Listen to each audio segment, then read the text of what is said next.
বন্ধুরা, রমা সস চ্যানেলে সবাইকে স্বাগত। আমি রমা চলে এসেছি একটি নতুন রেসিপি নিয়ে। চলো আজকে তোমাদেরকে ইলিশ পাতুরি, কাঁচা টমেটো দিয়ে ইলিশ পাতুরি দেখাচ্ছি কিভাবে আমি এটা করেছি। অসাধারণ ভিডিও। চলো দেখো বন্ধুরা, এখানে আমি ইলিশ মাছ পিসগুলো ভালো করে ধুয়ে নিয়েছি, কাঁচা একটা টমেটো নিয়েছি, ঠিক আছে। আর এখানে দেখো এই সর্ষে, সাদা সর্ষে, মানে হলুদই দেখতে, কিন্তু এটাকে সাদা সর্ষে বলে, তো সর্ষে আর কাঁচা লঙ্কা নিচ্ছি, এটাকে আমি পেস্ট করে নিচ্ছি। তারপরে আমি তোমাদের কাছে একবারে চলে আসলাম। তো দেখো এখানে আমি মাছগুলো নিয়ে নিয়েছি, যেহেতু আমি কাঁচা টমেটো দিয়ে কাঁচা ইলিশ পাতুরি বানাবো, মাখা পাতুরি। এখানে আমি এটা পেস্ট করে নিয়েছি। তো এটা ভালো করে আমি এখন মেখে নিচ্ছি। তো এইভাবে বন্ধুরা রিকোয়েস্ট থাকলো, একবার বানিয়ে খেয়ে দেখো, মুখে লেগে থাকবে। জাস্ট অসাধারণ, তোমরা ভাবতে পারবে না এত সুস্বাদু হয়। তো বানালেই তোমরা বুঝতে পারবে। আর এটা একদম সহজভাবে আমি তোমাদেরকে দেখাচ্ছি। দেখো এটা। তো এখানে আমি সর্ষে আর কাঁচা লঙ্কা বাটাটা দিয়ে সাথে আমি সামান্য হলুদ দিয়েছি, আর দেবো সর্ষের তেল একটু বেশি করে দিয়ে। আর রান্নার সময় আমি তেলটা কম দেবো। আর দেবো কাশ্মীরি লঙ্কা গুঁড়ো একটুখানি কালারটার জন্য।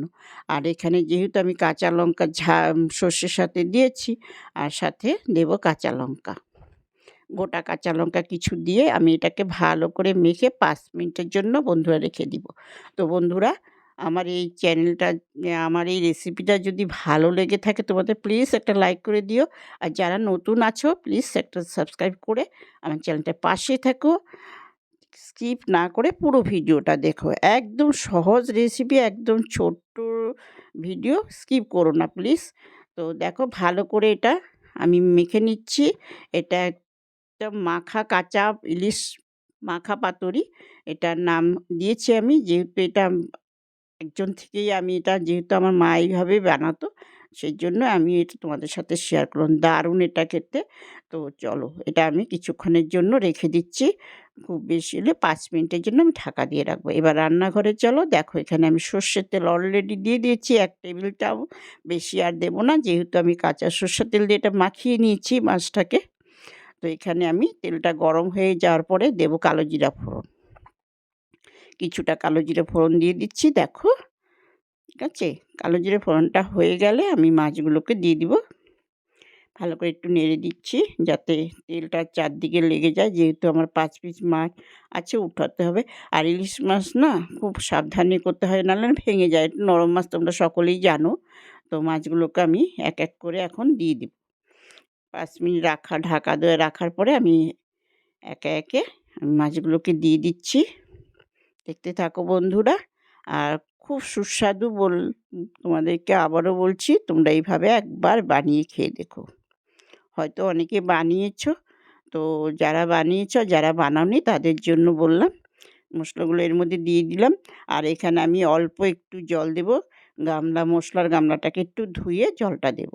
বেশি জল দিয়ে আমি ঝোল বানাবো না, যেহেতু এটা মাখা পাতুরি, কাঁচা মাছের মাখা পাতুরি, ঠিক আছে। টমেটোটা আমি এখনও দেইনি, টমেটো আমি পরে দেব।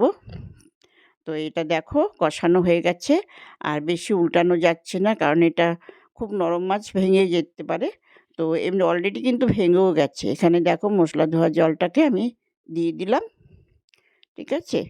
আর এখানে কিন্তু তেমন একটা জল লাগবে না। দেখো এটা নেড়ে দিচ্ছি একটুখানি, হালকা করে নাড়তে হবে, না হলে এটা তো বললামই ভেঙে যাওয়ার সম্ভাবনা থাকে। তো একটু ঢাকা দিয়ে দিলাম।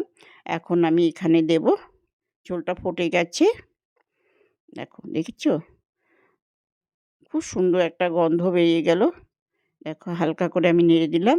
এখন এর উপরে আমি কাঁচা টমেটোগুলো এখন দিয়ে দিব। আর তোমরা চাইলে যখন মাছটাকে মাখাবো তখনও ওই কাঁচা টমেটো দিয়ে মাখানো যেতে পারে। এইভাবে দিয়ে আমি ঢাকা দিয়ে, ঝোলটা শুকিয়ে গেলে আমার রান্না কমপ্লিট। একদম সহজ ইলিশ মাছ রান্না, খুবই সহজ ব্যাপার। দেখো আমার এটা হয়ে গেছে। কালারটা দেখেছো কত সুন্দর হয়েছে।